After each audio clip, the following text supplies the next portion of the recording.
신약에서는 야고보로 되어 있습니다.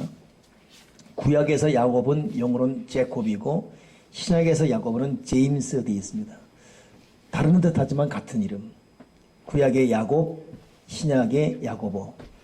구약의 영어로 제콥, 신약엔 제임스.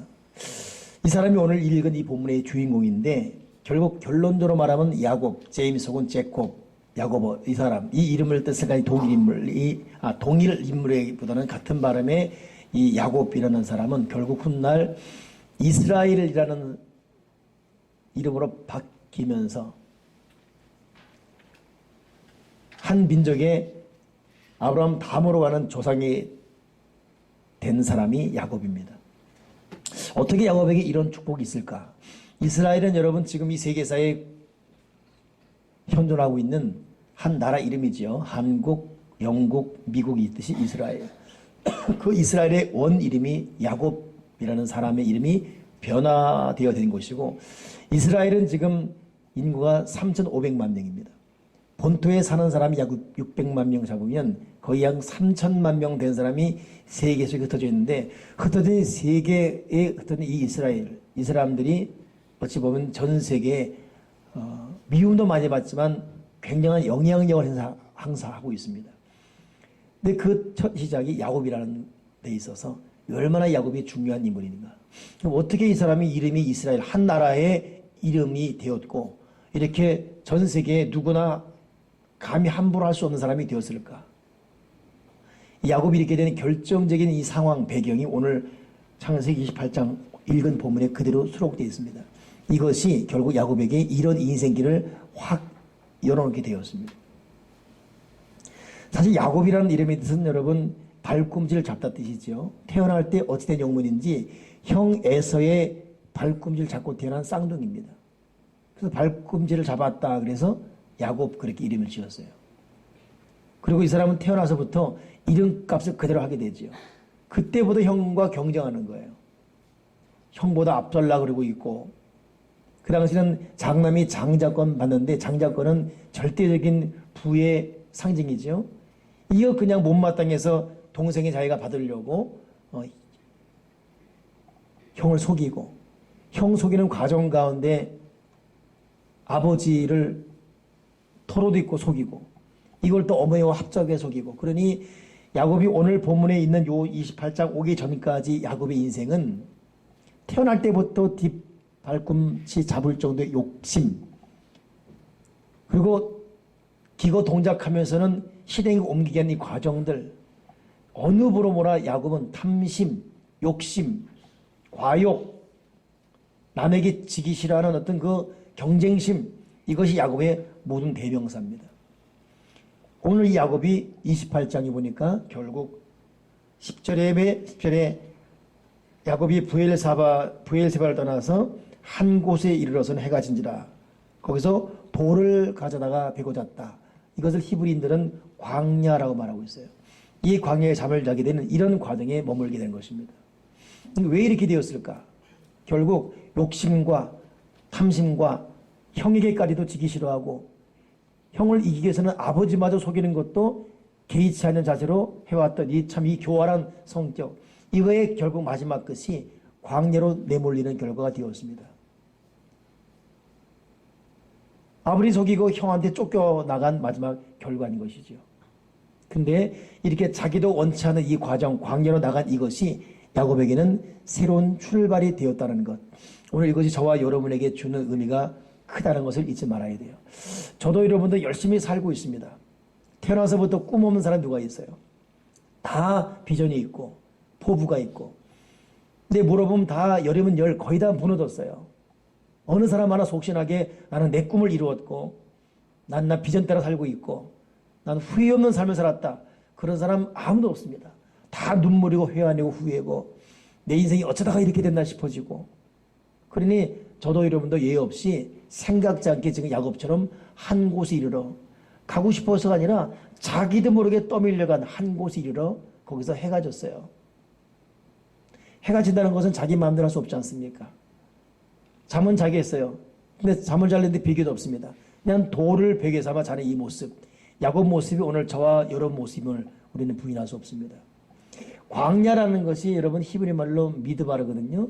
미드바르는 사람이 없다 뜻이고 땅이 적막하다 뜻이고 유일한 소리가 짐승이 울부짖다 뜻입니다. 이건 미드바르예요. 사람도 없고 적막하고 있는 소리라고는 짐승의 울부짖는 소리밖에 없는 공포, 두려움, 이 광야, 이 미드바르. 이 미드바르에 야곱이 지금 내몰려 있습니다.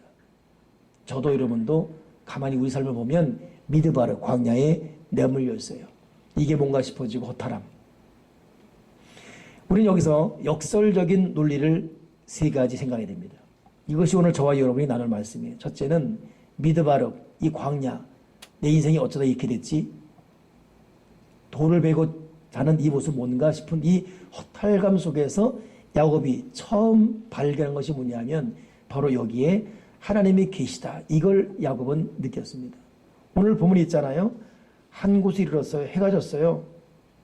돌을 가져다가 베개로 자는데 12절 꿈이 본즉 사닥다리가 땅 위에 서 있고 하나님의 사자가 오르락 내리락. 그때 야곱 입에서 본즉 뭐예요? 여기에 하나님이 오늘 10김치로 보니까 여기 계시거늘 내가 알지 못하였도다.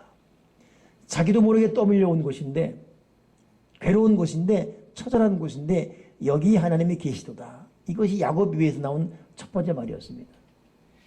여러분 우리 하나의 우리 머릿속에 공식으로 생각합시다. 절대 잊지 말아야 될 공식. 어렵고 힘들고 난처하고 정말 생각지 않은 일 앞에 이 광야 미드바르 적막하고 사람도 없고 들리는 것은 짐승 울부짖는 소리밖에 없는 이 미드바르 이 광야에서 생각하게 될 신앙인의 첫째 생각은 하나님이 그럼에도 불구하고 여기 계시다. 임마누엘 하나님이 여기 계시다. 이것이 우리 마음속에 하나의 원칙으로 확 자리 잡기를 주님의 이름으로 축원합니다. 하나님이 여기 계시다. 그래 믿음이 크다는 것은 믿음이 좋다는 것은 어떠한 형편 어떠한 처지든지 하나님이 나와 함께 계신다. 이 임마누엘 신앙 가는 것이 가장 훌륭한 신앙이에요. 믿음의 사람의 진짜 진가는 거기서 드러납니다. 믿음이 좋다는 것은 어떤 결과로 말하는 것이 아니라 그 마음 자세가 믿음이에요. 사실 여러분 결과라는 것은 좋을 때도 있고 나쁠 때도 있습니다. 항상 좋으면 항상 해가 있으면 땅도 옥토도 사막된다 말이잖아요. 비가 와야지요.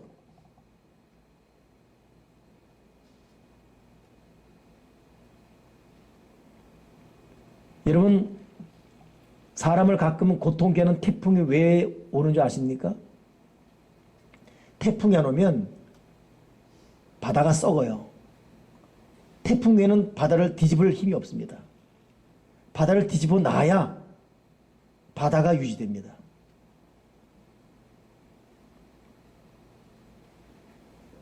그리고 태풍이 안 오면 새우를 못 먹어요. 가장 먼저 죽는 게 새우랍니다. 그 바다 새우잡이 하는 사람한테 들은 말을 저도 전해드렸어요. 태풍이 오면 새우가 죽는 거다. 새우가. 사람이 여러분 살다 보면 결과는 천차만별이에요. 그러나 그 결과가 그 인생의 진가를 다 정의할 수 없습니다. 바람이 불건 비가 오건 해가 뜨건 뭐 어떤 간에 그럼에도 불구하고 우리 마음의 자세가 어떠하냐 이거예요. 사람이 살다 보면 병들 수 있고 건강할 수 있고 사업 실패할 수 있고 잘 될 수 있고 자녀가 잘 될 수 있고 안 될 수도 있고 뭐 이렇게 저렇게. 그러나 그럼에도 불구하고 어떤 마음의 자세를 갖고 있느냐 이것이 진짜 믿음이고 하나님은 그 믿음을 보고 있다는 것 잊지 맙시다. 이게 임마누엘 신앙이에요. 오늘이 대림절입니다.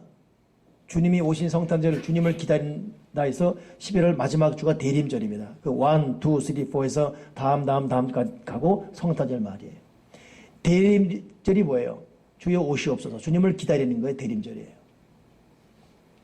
여러분 하나님이 인간의 몸을 입고 이 땅에 왜 오시냐 아십니까?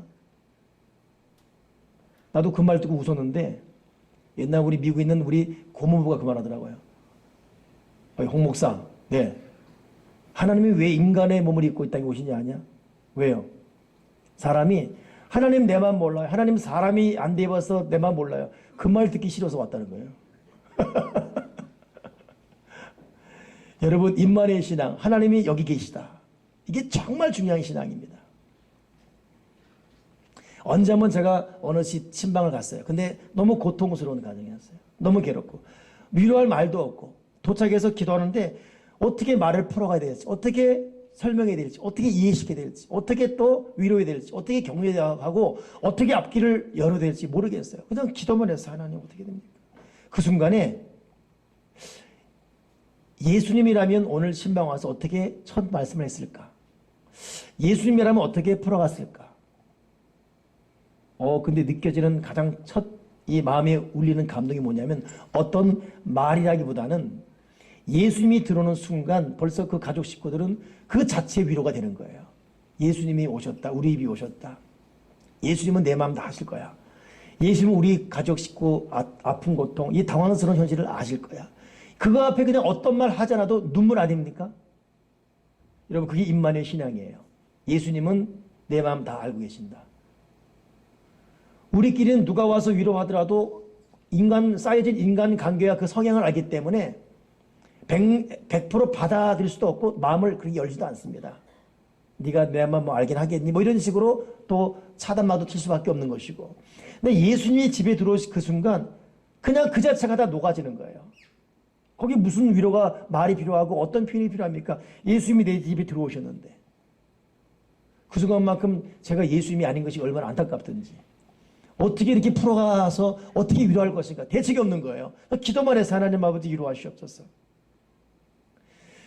여러분 광야에서 야곱이 처음 본 것은 자기는 괴롭고 힘들고 돌 베개 베고 자야 되는 아픔 현실이었지만 하나님이 여기 계시네. 내가 몰랐었네. 이분이 계셨는데 이걸 처음 발견한 것입니다. 여러분 진짜 믿음은 뭡니까? 하나님이 나와 함께 계신다. 아멘이십니까? 어떤 현실, 어떤 입장, 어떤 상황이건 하나님이 나와 함께 계신다. 앞으로 이것을 머뭇대지 마시고 어떤 현실이건 즉시 적용시키기 바랍니다. 가장 몸이 아플 때도 주님이 나와 함께 계신다. 빛이 산더미 같아도 주님이 나와 함께 계신다. 이렇게 저렇게 따돌림 당해도 주님이 지금 나와 함께 계신다. 생각지 않은 일 앞에 너무 당황스럽고 혹독한 겨울 칼바람이 분다할지라도 그럼에도 주님이 여기 계신다. 이런 이 임마누엘 신앙. 오늘 이것이 야곱이 맨 처음 고백된 그런 고백이었어요. 두 번째 야곱이 오늘 이 미드바르 광야에 내볼 이유는 첫째는 이 임마누엘 신앙 회복이라면 두 번째는 이제는 하나님만 바라보게 하기 위해서 하나님이 강권적으로 몰아내버렸습니다. 다른 방법으로도 얼마든지 할 수 있지요. 그러나 하나님은 항상 최고의 최선의 방법을 주시는데 인간으로 볼 때는 꼭 이 방법밖에 없습니까? 꼭 이렇게 매몰차게 해야 됩니까? 했지만 야곱에게는 그 방법밖에 없어요. 야곱의 생애를 보게 되면 욕심쟁이, 자기의 목표 달성을 위해서는 수단과 방법을 가리지 않는 아버지마저 속이는 이 교활함, 거기에 엄마마저 동승해서 같이 합작의 범죄를 일으키는 집안이 쑥대밭이에요.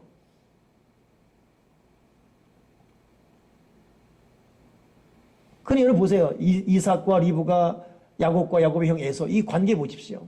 성경을 좀만 읽으면 이게 집안이 콩가루 집안이에요 지금. 이런 가도 야곱은 어떻게 하든지 쟁취력, 탐욕, 원리를 어긋나서까지도 자기 꿈을 이루고 싶은 이 욕망.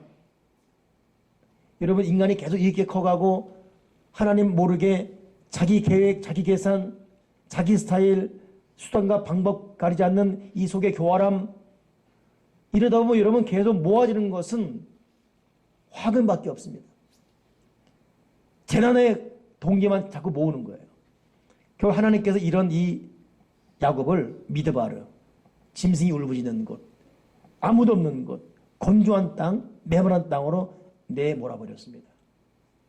지금 우리가 내가 생각할 때 내 인생이 왜 이렇게 되었는가라는 이 광야가 되었는가라고 생각한다면 거기 두 번째 중요한 메시지가 있는 거예요.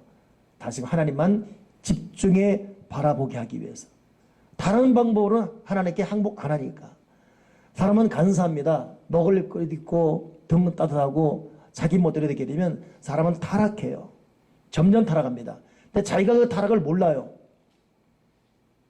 자기 존재가 얼마나 좀 썩어지는지 모릅니다. 계속 끝도 없이 갑니다. 이거 여러분 손 늦게 보면 돌이킬 수가 없어요.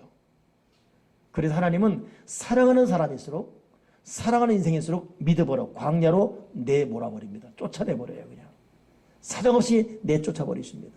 그리고 이제는 너 나만 좀 바라봐라. 너 나랑 다시 시작하자. 너의 생각, 너의 마음, 너의 눈물, 너의 땀, 너의 애정을 좀 나한테 대라. 너의 창조주는 나야. 너의 주관자는 나다.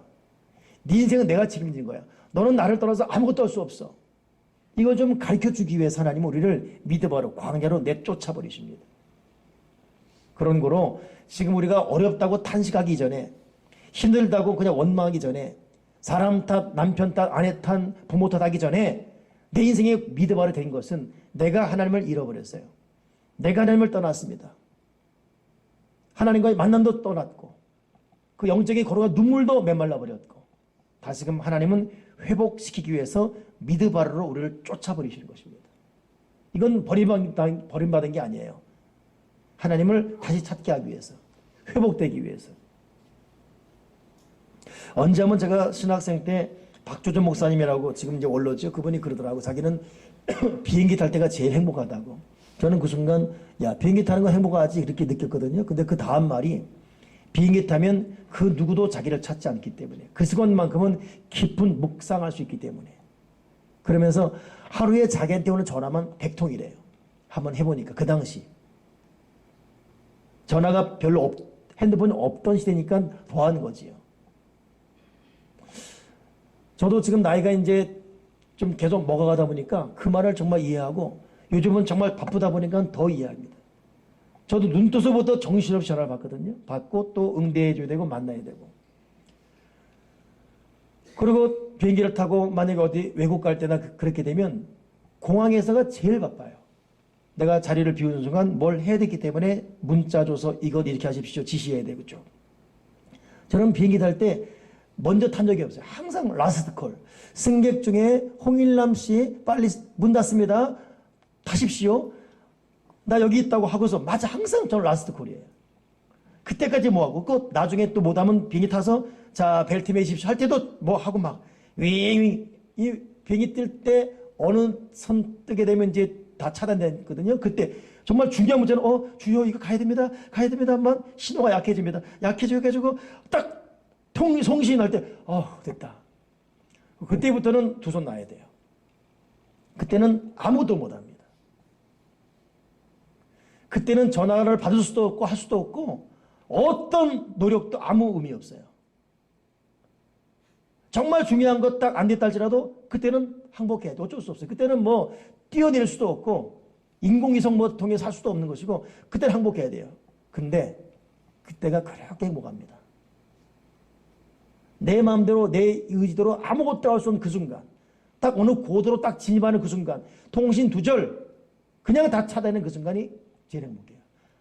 몰라 이제 이건 울어도 안 되고 힘써도 안 되고 애써도 안 되고 이게 끝장나가게 하는데 몰라 누려 그냥 누리는 거예요. 모두 있었겠습니까? 커피, 월, 티, 뭐 커피 주십시오. 주는 거나 먹고 있어야 돼요. 그냥 젊을 때는 그래도 책이나 봤어요. 근데 또 요즘은 또 이 책 보는 게 어렵다는 어른들 말 이해가 돼요. 보면 좀 머리가 아파요. 근데 요즘은 비행기 타고 쭉 가게 되면 내릴 때까지 제가 거의 성경만 듣습니다. 상당 부분 들러요. 신약 전체를 듣기도 하고 때로는 오르게 갈 때는 더 많이 듣기도 하고 근데 희한하게 비행기 타면 얼마나 여러분 지금 몸이 고단하잖아요. 근데 듣고 그때는 정자세예요. 정말 잠시 조는 거 외에는.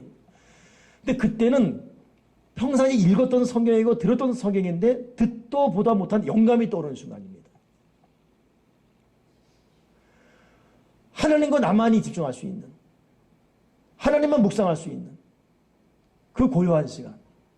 그러다가 이제 딱 내리면 또 다른 세상 돌아가죠. 근데 만약에 간 나라가 우리나라랑 정반대 시간일 경우 거긴 낮이에요. 한국은 밤이에요.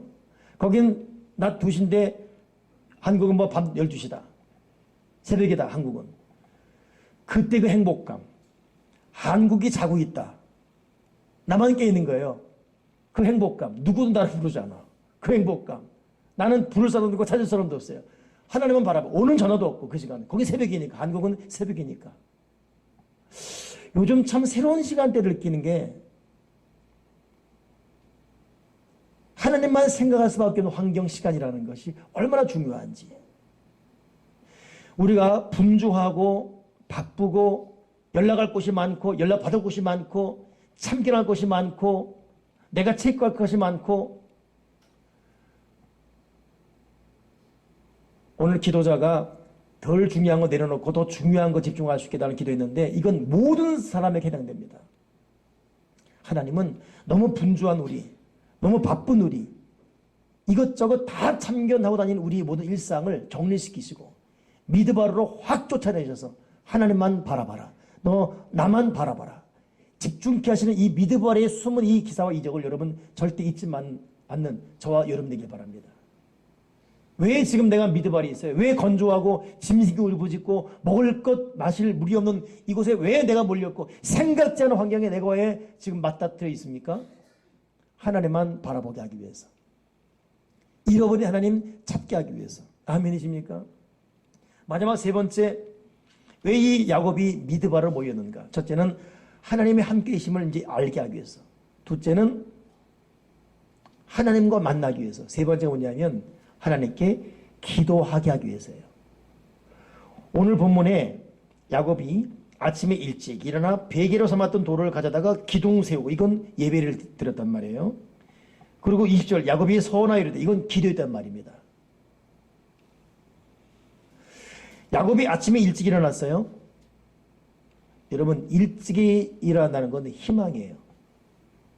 사람이 마음이 무너지면 일찍 일어나기 싫어집니다. 만사 귀찮으니까. 깨워도 그냥 납더라고. 그렇기 때문에 늦잠 자고 늦게 일어나고 그냥 이런 것은 몸이 피곤한 이도 있지만 사람이 마음이 무너지면 그 일어나는 것은 직장 안 가면 잘리니까 일어날 뿐이에요. 좀 더 여러분 비전 속에 눈이 번뜩거린 사람은 자기 직장 시간 이전에 일찍 일어나서 하나님과의 만남을 시작하고 계획성 있는 자기 일과로 움직입니다. 그러나 그렇지 못한 사람은 잠에 취해다녀요. 뒹굴뒹굴. 말 그대로 게으름 그냥. 마지못해 일어나고 일어나도 불편하게 일어나고 자기가 주도적인 인생이 돼야 되는데 시간에 떠밀려 가게 되고 깔끔한 어떤 그 정돈된 어떤 아침 문화가 없지요. 근데 야곱이 지금 도망자로 갈 때는 호동지고 나왔는데 하나님이 여기 계시다 이걸 느끼는 그 순간 하나님만 바라보는 이 거룩한 이 마음이 회복된 그 순간 마음이 치료되었어요. 그리고 아침에 일찍 일어났습니다. 광야에서 여러분 하나님 계심을 느끼고 만나 알게 되면 일찍 일어나게 되어 있어요. 일찍 일어나 예배 드리며 하나님 앞에 서원 기도했다. 근데 이게 왜 중요한 말이냐면 야곱은 이 시간 이전까지 기도한 적이 없어요. 고작 한 것이 형보다 앞서려고 발꿈 잡은 것. 고작 하는 것이 양 죽여서 그 털로 얼굴 뒤집어 써서 아버지 속인 것. 전 헛된 수고지요. 짐승 털 발라가지고 잡아보라고 하는 것. 아버지 속이려고 목소리 껄껄해서 애서 흉내내는 것. 이것이 고작 야곱이 하는 일이었어요. 그 열정, 그 애정, 그 어떤 그 충성을 아버지 앞에 기도로 쏟았으면 얼마나 복받았겠습니까? 짐승 죽여서 털 벗겨가지고 자기 얼굴에 바르고 네 손에 바르는 그 정성 가지고 형한테 지기 싫어서 배에서부터 발꿈 잡고 나오는 것. 그 열정 가지고 팥죽 끓이면 형 오기까지 언제 하나 끓이고 있는 그 열정 가지고 아버지 앞에 기도했으면 뭐가 돼도 되지 않겠습니까? 그러나 한 번도 기도한 적이 없습니다. 기도 안 했어요. 그러다가 광야에서 비로소 기도가 시작되고 있습니다. 서원하여 이르되 여러분 광야는 어떤 곳입니까? 광야는 기도하는 곳입니다. 광야는 기도하는 곳이에요. 근데 야곱이 이렇게 기도해놓고 성경 나중에 쭉 읽어보면 나오겠지만 기도를 또 까먹어요. 개벌은 남 못 주죠. 이제는 또 삼촌속입니다. 그러다가 삼촌에게 죽을 뻔하죠. 그러니 삼촌에게 쫓기고 앞에는 형 에서랑 해결되지 않은 문제 때문에 형이 죽이려고 있고 두 번째 광야 가죠. 야복강. 거기서는 지금보다 더한 기도 사색결단 나를 축복해 주시옵소서. 내가 나를 축복하지 않으면 내가 하나님 놓을 수 없습니다라고 씨름하듯 기도합니다. 그리고 비로소 응답받고 거기서 이름이 이스라엘 되는데 결국 야곱의 결정적 인생 역전은 하나님이 여기 계시다. 그리고 하나님만 바라볼 수밖에 없는 이 환경, 그리고 그 속에서 목숨 건 기도, 이것이 야곱을 야곱되게 만들었습니다. 오늘 저와 여러분의 인생이 새롭게 회복되고 정리되길 바랍니다. 여러분, 우리가 사는 이 세계, 이 세상이 결코 호락호락하지 않습니다. 생각지 않은 일이 성큼성큼 다가올 수 있습니다. 그때 준비되지 않은 영혼은 여러 허둥대요. 그 자기도 모르게 떠밀려 갈 수 있습니다. 그때 정신 바짝 차리고 생각해야 될 첫째 의식, 하나님이 그럼에도 불구하고 여기 계시다. 아멘이십니까? 하나님이 그럼에도 불구하고 여기 계시다. 미국이 아무리 화려하게 여기가 좋고 저기가 좋고 아무리 화려하게 해도 가장 좋은 명소가 어디냐면 미국 보스턴에서 바닷가로 가서 한 시간 가게 되면 프라미스 항구라고 메이플라워를 타고 영국에서 신앙의 자유 때문에 찾아온 청교도 약 380년 전 그들이 첫 발을 내디딘 거기가 가장 중요한 명소입니다. 워싱턴 무슨 LA 이거 다 집어치우고 왜 그러냐? 오직 신앙의 자유로 비록 못 먹고 못 입고 괴롭더라도 오직 거기 우리 지난주 우리 추수감사 예배를 드렸지만은 그 추수감사의 첫 선교들 이 청교도들 첫 발디디 그것이 가장 제일 중요한 명소입니다. 왜 그렇죠? 그럼에도 불구하고 하나님은 우리와 함께 계신다. 나는 그럼에도 불구하고 감사하겠다. 이런 믿음. 여러분 이 마음속에 간직하십시오. 어떤 환난, 어떤 고통, 어떤 미드와로 건조하고 짐승이 울부짖는 이 광야에서도 우리가 가질 첫째 의식은 하나님이 여기 계시다. 두 번째, 그렇구나. 내가 그동안 하나님을 놓치고 살았구나. 하나님이 너무 멀리 떠나 살았구나. 이제는 하나님과의 만남을 회복해야 되겠다. 세 번째는 나의 모든 일상을 하나님께 말씀드리겠다. 저는 야곱의 기도 내용 보면 참 어이없어요. 한번 보실래요? 야곱이 선하여 이르되 하나님이 나와 함께 계셔서 내가 가는 이 길에서 나를 지키시고 먹을 떡과 입을 옷을 주시어 내가 평안히 아버지 집으로 돌아가게 하시오면 21절 하시오면 참 이 사람은 이 버릇 못 고쳐요. 이거 여기도 조건 걸고 있어요. 이 말은 다시 말하면 그렇게 하면 내가 헌신하겠다. 안 하면 눈 국물도 없습니다. 이렇게 나올 건지. 근데 문제는 하나님은 이런 기도도 그대로 받아주고 있다는 것이에요. 그렇기 때문에 여러분 기도를 잘한다 못한다 핑계대지 마십시오. 기도는 하면 되는 거예요. 저는 기도론의 책을 많이 보면서 기도의 어떤 그 조건이 걸려있는 책 가만히 보면 멋있는 인격적인 책 같지만 비복음적입니다. 기도할 때 자기 욕심으로 구하지 말고 기도할 때 여러분 사람이 물에 빠지면 인정할 사정 없어요. 지푸라기 잡는 입장에서 뭘 못 구하겠습니까? 살려달라는 말만 하면 못해요. 난 다 살려달라고. 근데 하나님은 그런 기도를 다 들어주고 있어요. 하나님이 여러분 의외로 까다롭잖아요. 우리야 까다로워요. 부모는 자식 교육할 때 이렇게 해야 그래야 밥 준다, 저렇게 해야 그래야 밥 준다, 이렇게 하지만은 가만히 저는 제 기도 어떤 인생을 보더라도 여전히 회개하지 않은 것이 많고 여전히 거듭나지 않은 것이 많음에도 불구하고 어떤 사건 앞에 하나님 도와달라고 기도하고 그런 가운데 눈물을 흘리며 하나님 용서해 주세요, 그리고 도와주세요 하면 여전히 돌이키지 않은 삶이 있음에도 불구하고 응답해 주더라고. 응답받고 나니까 너무 감사해서 생활이 고쳐지더라고요. 그러니까 가만히 보면 기도하면 응답과 사랑이 먼저였어요. 이거 신학적으로 비복음적이다, 비논리다, 그거 별로 막 개의치 않습니다. 일단 기도하고 보니까 하나님이 들으세요. 어떤 기도건. 그러니 기도는 안 하면 안 하는 만큼 손해입니다. 하늘 만큼 이기고 하나님이 다 듣고 다 보고 다 알고 있기 때문에. 아멘이십니까? 그러니까 무조건 기도해야 돼요. 기도에는 서론 본론 결론 없습니다. 오늘 야곱 보세요. 살려달라고 먹을 거 달라고 내 이불로 달라고 옷도 주고 이거 있잖아요. 옷도 주고 떡도 주고. 야, 이 사람 정말 양심 없어요. 자기가 지금 왜 이렇게 나왔는데 옷도 주고 떡도 주고 돈도 주고 건강도 주고 다 주십시오. 그러면 내가 하나님 앞에 바로 사겠다고. 근데 이런 참 앞뒤가 없는 이 기도도 들으시는 하나님이 계시다는 것. 이것이 야곱이 이스라엘에는 축복이었습니다. 기도를 못한다는 말 하지 마시고 지금 우리는 벼랑 끝에 선 인생이에요. 우리는 미드바로 광야에 내몰렸습니다. 하나님 아버지 외에는 도울 분이 없습니다. 누가 우리에게 진정한 도움 되겠습니까? 하나님이잖아요. 하나님께서 우리 현실에 계신 임마누엘하고 계심을 믿으시고, 둘째는 내가 너무 하나님을 소홀히 여겼구나, 떠나 있었구나, 이제는 하나님과의 만남을 회복해야지라고 하나님과의 만남을 회복하시고, 다시금 어떤 내용이건 어떤 기도건 어떤 하소연이건 다 쏟아부으십시오. 하나님은 들으시고 응답하실 것입니다. 광야에서 주님 만나 회복되기를 주님 이로 축원합니다. 기도하겠습니다. 하나님 아버지, 광야의 단식과 눈물과 아픔을 아신 주님, 그럼에도 불구하고 우리에게 특별한 원칙을 허락해 주시옵소서. 하나님이 지금 여기 계시다는 사실, 그리고 그동안 내가 너무 하나님과 멀리 떨어졌다는 사실, 놓치고 있는 부분이 많다는 사실, 그러게 이 광야에서, 이 미드바리에서 내가 모든 문제를 하나님께 아뢰고 다 쏟아붓듯 기도하겠다는 결단을 갖게 해주셔서 어려운 광야이지만 거기서 새로운 야곱이 있어야 되는 인생이 되었듯이 우리에게도 이런 거룩한 하나님으로부터 주어지는 축복이 임하게 도와 주시옵소서. 주 예수 그리스도 이름으로 기도드립나이다. 아멘.